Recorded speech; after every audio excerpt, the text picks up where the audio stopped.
Back it up. Yep, you're good. Sorry guys, I'm kind of busy because we're setting up for one of the biggest years in animation, 2009. One of the biggest years in animation, a pivotal point in what the medium would bring in the oncoming decade. That's f***ed up, but it's crazy to think of what could come. And as you can see, we're pulling no punches. 2009 is going to be one of our biggest years in animation yet. What the f*** do you guys mean you voted for 2019?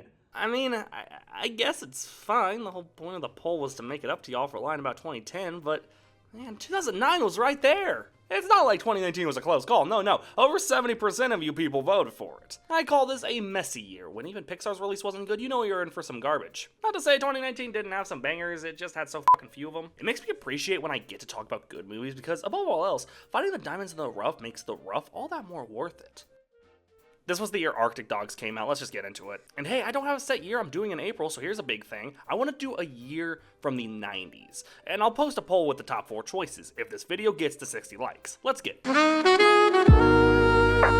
So Pixar fucked up. I want to talk about what led to Toy Story 4. From 1999 to 2010, Pixar was just banging these classics out. Monsters, Inc., The Incredibles, Ratatouille. All of these classics in between the releases of Toy Story 2 and Toy Story 3. Toy Story 3 to many is the last Toy Story movie regardless of what they do in the future. And it wrapped up a golden era of this company. It was clear with this film, sequels were out the window. They were nice, but it was clear as day that Pixar was ready to move on with bigger and more creative original films. I'm just saying, both of these happened in 2011. 2011 to 2013 might as well be called the Black Plague of Pixar, as all 3 of their movies in that time frame were just not the best. Cars 2 is easily one of the most hated animated movies out there, a film most called the first bad movie from Pixar. Look, I defend Cars 2 and I can safely say it's a bad movie. Brave was a boring folklore tale that tried to be serious but clearly missed the mark, as the story is literally Brother Bear in reverse and somehow Brother Bear is the better film. Brave won Best Animated Feature, I'm just saying both of these happened in 2012. Monsters University isn't bad, but in comparison to its predecessor, I don't know many people who needed a Monsters Animal House. Have fun, kids! I'll just be here listening to my tunes. Thankfully, after taking a gap year in 2014, Pixar came back with a solid vengeance. I call 2015 to 2018 a revival era for Pixar. Movies like Inside Out, Coco, bringing back fun and original ideas that built the golden era of Pixar. Finding Dory and Incredibles 2 showing Pixar can do sequels that do their original films justice. And Toy Story 4 ruined that. Toy Story 4 was a transition between the revival era and the experimental era for Pixar, which started with Onward, their next film, in March 2020. Toy Story 4, it's not a bad movie, far from it, it's just an unnecessary one. Forky feels so forced into the story. I mean, he's voiced by Tony Hale, and I guess he's kind of funny, but he's not integral to the story much outside of Bonnie likes him. And on that note, is kindergartner gonna catch these hands after the emotional and powerful scene where Andy gave Woody to Bonnie, a goodbye that was so heartfelt and genuine, Bonnie replaces him with a fucking fork. Now I have a hilariously cringy history with this movie. How cringy? This was the first review I ever uploaded to this godforsaken platform. What is up, everybody? What's up, everybody? The 32 people who viewed this shit. I really don't hate this movie, but God, it just didn't need to happen. We could have ended with Toy Story 3 and it would have been fine. The only thing I kind of liked outside of the animation, which, my God, compared to this, the first film is like night and day. It's crazy how far we've come. I actually didn't mind Bo Peep coming back. I mean, before this movie even came out, I think everyone around the world said, wow, they're making a Toy Story 4? That's great. I really hope they bring back Bo Peep. So yeah, a fine film, but one I definitely treat a lot harsher now. You're just like me. Trash! Wait, I had more on Toy Story 4. Frozen 2. The sequel to, whether you like it or not, Disney's biggest hit in years. Needless to say, there was a lot of pressure on Frozen 2, and sadly, unlike the first film, which I found perfectly fine and an actual highlight of the pretty bad year in 2013, Frozen 2 doesn't deliver.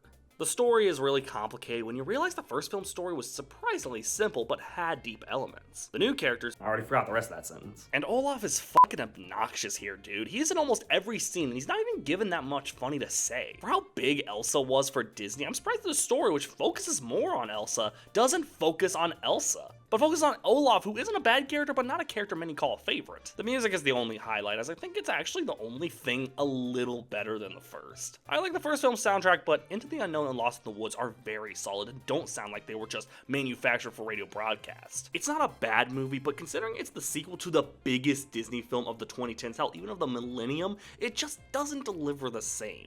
Well, that probably means the film bombed financially if people didn't like it as much as the first film, right? No, the film made over $1 billion because Disney's rewarded for laziness, so yeah, that sucks. Frozen 3 will probably happen. I really hope Disney takes the criticisms of this film and works to make the third a much more enjoyable experience. I'm not doing this shit. Who's the wise guy who put this on the list? DreamWorks had a half good, half meh year.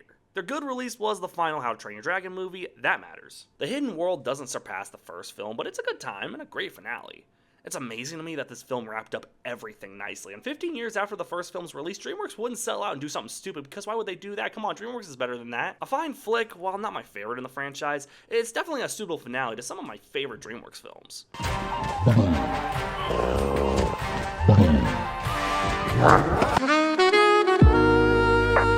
Okay, so DreamWorks' other film isn't bad, but God, it's painfully average. Abominable is a fine film. It follows a teenager finding a Yeti and helping him return home. A pretty safe by the numbers story, which is only elevated by the animation. Absolutely gorgeous stuff here. The humor is fine for a B-grade DreamWorks movie, and the villain ain't nothing special. It's something that's been done multiple times before. For everything it's worth, Abominable isn't a terrible DreamWorks movie. It's just one I don't really think about often. Okay, my favorite film of this year has to be Klaus from Netflix. In a year where streaming exclusives were becoming a lot more common, Klaus shows that's not always a bad thing. As if I watched this in theaters, I don't think I would have liked it as much. It's a very small, humble story, which is perfect for a platform like Netflix. It's a Santa story with Jason Schwartzman befriending a toy maker played by J.K. Simmons. It's weird how he has played 2 different Santas now. But what I like is that while this is obviously Santa, it's a different Santa from something like, say, Christmas Chronicles or Miracle on 34th Street. It's a different take on the character, and I really like that. The animation is also so great. Just a very vibrant, and the backgrounds are just so awesome. If I had one complaint, I'd say the main character isn't like the best, and I love Jason Schwartzman, so that's always a disappointment when the character isn't memorable. Other than that, I really like this one. A solid time overall, and definitely my favorite of the year. And now here's Missing Link, Laika's debut on Years in Animation, actually. Well, no, that's not true. I talked about Box Trolls. No, that was 2014. Kubo? No, that was 20. Have I not talked about Laika yet? Oh my god, and I've been doing these monthly for how long now? Well, I guess any of these films would have been a good fit for Laika's debut on this series, though I kind of wish it was Coraline or Paranorman. Missing Link is a fine film, following Zach Galifianakis as he teams up with the guy from The Greatest Showman to find his long-lost relatives. It's a pretty by-the-numbers buddy comedy, though I love Laika's approach to stop motion. Surprisingly, it helps to have your own identity within stop motion, and I don't know, Laika's always had that since Coraline. I do stress that this is easily my least favorite Laika film, but they're all peaks, so I really don't know how low that bar is. I don't love it like Coraline or Paranorman, but really, considering this company's history, is it really hard to see this as the weakest one? Illumination. I didn't miss you last month. I do give credit, Secret Life of Pets 2 is unironically one of their better films. They made Hop. The Secret Life of Pets 2 is a bitch basic kids film that'll satisfy the little ones, but leaves little to nothing for adults. Harrison Ford's cool, I guess, but the real talking point here is Max's recasting. See, in the first film, he was played by yeah, with a reputation like that monster has, no way did they want anything to do with him. Such, they recast him with Patton Oswalt, and I must say, why wasn't he just the choice from the beginning? He's a way better fit for this dog. Other than that, you know what, it's fine, and for Illumination, a fine film is better than Hop.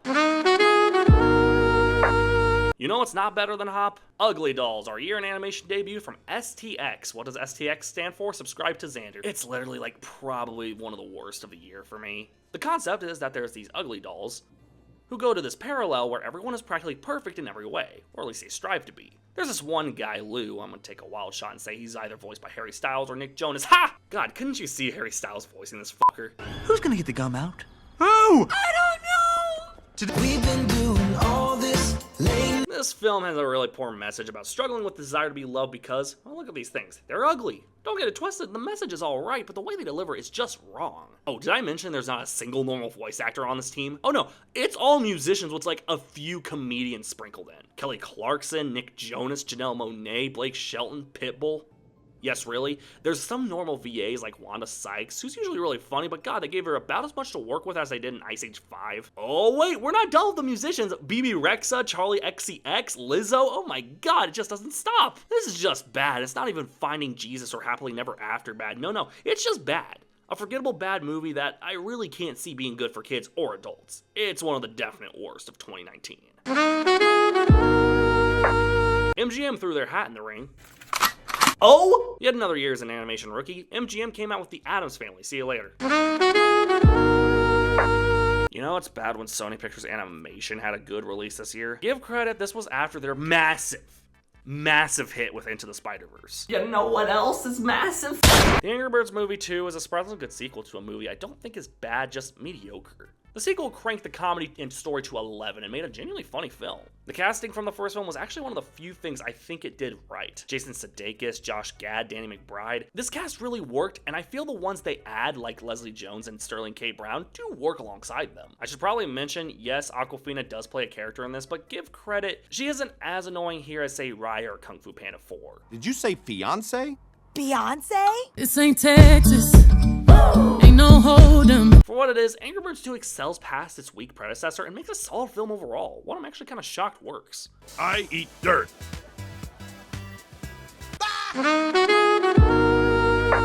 Blue Sky had a release this year, and man, how good this film was. I can't wait to see where this company goes. Spies in Disguise is surprisingly a really great film, and one of my favorites from Blue Sky. It just fucking sucks that Blue Sky was shut down after this film. Surprisingly for how common kids' spy films are, I'm surprised not a lot of them are animated. You ever realize that? They're usually like Spy Kids or The Spy Next Door. They're almost never animated films. So it's nice to see espionage and treason given that wacky Tapaki, hating other rappers like I'm Helga Pataki kids movie treatment. Will Smith, sorry it's the law, and Tom Holland really do work well off each other. And this was at the time when Smith was meme famous and Holland was fucking everywhere. So the fact that, okay, they're not like terribly disguised voices, but they don't distract from the film, that takes talent. Something I've never heard anyone say about this movie is that the soundtrack is killer. With songs from Anderson .Paak, Lil Jon, Mark Ronson, this is a solid soundtrack. While it has some Blue Sky quirks I never got behind, Spies in Disguise is a great send-off for a company I wish got a better treatment. Fuck you, Disney. Man, Steven Universe had such an impact on everyone in Generation Z except for me. I never got into Steven Universe. It's not that I don't like it, I just always liked its #1 competition at the time, Gravity Falls, way more. I actually argue these two shows had the biggest impact on cartoons, as both aired around 2012 to 2013, and the shows after them are way different than the shows before them. Before Gravity Falls, I had to watch Fish Hooks. This is a fucked up timeline, man. But okay, the Steven Universe movie is a little different from, say, the We Bare Bears movie from last month. Where that was seen as a finale to that show, Steven Universe actually acted as a transition between the original series, which ran from 2019, and the epilogue miniseries Steven Universe Future. Look, this show never impacted me, so maybe if this show was your thing, you'd get more into it. The music is surprisingly great here, but the music is the one thing I consistently heard about the show, so that kind of makes sense. Other than that, a fine film. Maybe if I was more into Steven Universe, it would mean more to me, but with that said, this one's alright. You can make it better. We don't have to fight. Okay, so although this is from them, it's a sequel to, no joke, one of my favorite animated movies, The Lego Movie. The Lego Movie was a big success if you don't count Oscar clout, and man, there was so much potential with that cliffhanger. And with how well the Lego Movie tackled topics like creativity and what it means to be special, maybe Warner Brothers could take those themes and evolve them even further. This is exactly what they did with Lego Movie 2. Game was rigged from the start. Okay, I don't hate Lego Movie 2, but God, I think it's inferior to the first film in many ways. First of all, instead of taking those deep and impactful themes from the first film, Warner Brothers seemed to think everything is awesome was the selling point of the film. So much so, they gave 4 of them on the soundtrack. Don't get me wrong, the song was a decent hit, but for other reasons than it being a selling point for the soundtrack. Here, they have almost every song played be some kind of catchy song that'll give you a humming vibe. Hell, Catchy Song is actually the name of one of the songs. The story's a bit complicated at times, it's not as funny as the first. Also, there's a big plot twist involving Emmett, and a way I always describe this plot twist is that one part is really good. And I was like, holy shit, that's actually really creative. And I couldn't think of many films that did it. Good films, at least. But then, one part of it is so dumb. I was like, man, what a kick in the sack. They almost had it just a fumble. It's not bad. I do stress it has its moments, but man, if UglyDolls or this next movie are considered the worst of 2019, this is the biggest disappointment, for me at least, of this year. And welcome back to Reenacting Reenactments, the show where reenacting is in the title. Hawk 2 was spit on that thing, I will not elaborate further. Here's Xander's reenactment of his first time watching The Queen's Corgi. Oh, this is such a cute film, oh my god, Corgis are so good. This is breed. Oh my god, please just keep being cute. Wait, is that Donald Trump? Yeah, talk about a downward spiral, man. As I've mentioned before, I usually don't bring politics into my reviews as I feel like they have to be separate in order for a review to be unbiased. This film obviously takes the common knowledge that Queen Elizabeth loved corgis. And I'll admit that's one thing me and a British person can have in common. Look at this thing. You expect me not to fall in love with it? But, and take this any way politically, non-politically, whatever way you want to take it, when Donald Trump and the weird feminine corgi come into the picture, the film goes from a genuinely cute but kind of forgettable kids romp to just one of the most uncomfortable and annoying animated films easily of the decade. The main character, Rex, doesn't really stand out, and like I said, especially in modern day society and politics, I feel like this movie is even more uncomfortable now than when it came out. It doesn't help that outside of, well, the obvious, the film itself is just forgettable and uncomfortable. I don't know, not a fan of this one. Sourcing the right dog. We want only the best. Okay, Nickelodeon had 3 releases this year. One was a theatrical release, and the other 2 were Netflix releases. Not to mention, they also released the Dora live-action movie, which I don't count since that's not technically animated. Well, their big theatrical release this year was Wonder Park Boring. Okay, so both of these movies had about the same idea, both of them being TV movies to long-since forgotten Nicktoons. One was based on Invader Zim, Enter the Florpus, while the other was based on Rocko's Modern Life, Static Cling. And honestly, they both get the job done and are both wildly entertaining. I'd say Enter the Florpus is just slightly better than Rocko's Modern Life, but both of them are solid. Enter the Florpus had some grade A humor, and while I remember less about Static Cling, that's not a bad thing. It's still a solid as hell TV movie. For me, both of these absolutely slap, and if you grew up with either of these shows, check these out. They're pretty faithful. And nobody is as excited for the big celebration as I am. I am! Not scientifically possible! Okay, so these last 2 animated films are 2 films that really flipped the box office on its lid for the exact opposite reason Toy Story 4 did. These last 2 movies tanked at the box office and really set a course for these lesser animated films in US theaters. Alright, so our first one is from Assemblage. Who are they? Well, they made Blinky Bill the movie, Norm of the North, and oh, look at that, the apocalypse. We're in good hands, folks. Okay, so you know how Illumination gets a lot of slack as the worst animation company? At least they have Despicable Me 1 and 2, Sing 1 and 2, Migration, the Mario movie. They have a few solid films. Assemblage has 3 movies with a 4th on the way in April, and I would only argue Blinky Bill is tolerable. One's a total devastation of animation, and one of the all-time worst animated movies I've ever watched, and the other is slightly less so. Arctic Dog's a pretty mediocre film elevated by being annoying. Despite a solid cast like Jeremy Renner, James Franco, John Cleese, Angelica Houston, Heidi Klum, it's really not fucking funny. Even if you argue it's for kids, it's not supposed to be a heavy-hitting comedy, it still doesn't work. The animation is fine, but it really just looks like all the other films that came out this year. It's bad, but there is one film that outdid it financially, somehow. What movie do you think I end animation's messiest year with? Take a solid guess as to what it is. Take a solid, educated guess. Too late. Playmobil the movie. Ah yes, Playmobil, the toy your mom bought you because Legos were too expensive or she's trying to do stand-up. Oh, real funny, Mom. These are inoffensive toys, but God, I always preferred Legos. In a similar fashion to the Lego movie, Playmobil did a movie from DMG Entertainment. Now, fun fact, when this film dropped in early December, I worked as an usher at my theater. And I remember for the 2 weeks we had this movie, every time I cleaned up in the theater it was playing in, nobody was in that bitch. Like clockwork routine. Nobody ever came out of that theater because they never went in. I mean, it gave me an easy day, but such the film bombed hard, one of the most notable bombs of that year.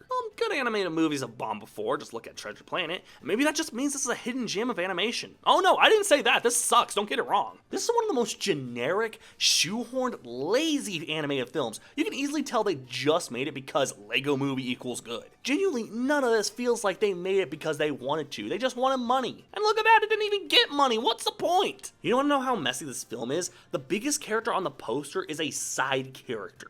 This entire film feels like it just exists because, oh come on, the Lego movie was an advertisement, why can't we have that? Yes, the Lego movie as a whole is in fact a huge ad, no duh. But what this movie does that Lego movie just doesn't is simply advertise the product, a product kids in 2019 already don't care about. And not building a story that engages them. Like, if you watch, say, the Mario movie, do you feel manipulated into playing Mario games or any other Nintendo properties? Or do you feel like passion was put in to engage you in that story and in that world? The little details and stuff like when they're going through Brooklyn, or the Toad Plaza when Mario's going to meet the princess. It builds the world around the advertisement rather than make the advertisement the entire driving point. Or about something like Transformers, an advertisement for a toy line. Even in the worst Transformers movies, I never felt like I was being sold anything or manipulated into buying Transformers. Or how about Surf's Up 2 Wave Mania as an advertisement for the WWE? Okay, fair point, they're not all winners. But still, I never felt manipulated watching the Mario movie, something like Transformers, My Little Pony, G.I. Joe. There's a lot of movies and shows that sell a product but don't manipulate the product or make the product the whole point. I'm counting it. Cars is an advertisement for NASCAR, but it highlights what makes NASCAR so special. But come on, the movie highlights how great of a brand Playmobil is. Like,